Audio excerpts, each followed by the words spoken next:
In the heart of the jungle, an unlikely friendship blossomed between a lion named Leo and a deer named Daisy, both navigating the complexities of their wild home.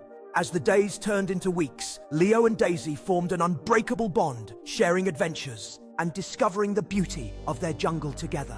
Together, they explored every corner of the jungle, inspiring other animals to embrace the true meaning of friendship, regardless of their differences. When a rhinoceros threatened their harmony, Leo's courage shone through, but it was Daisy's wisdom that reminded him of the power of kindness over conflict.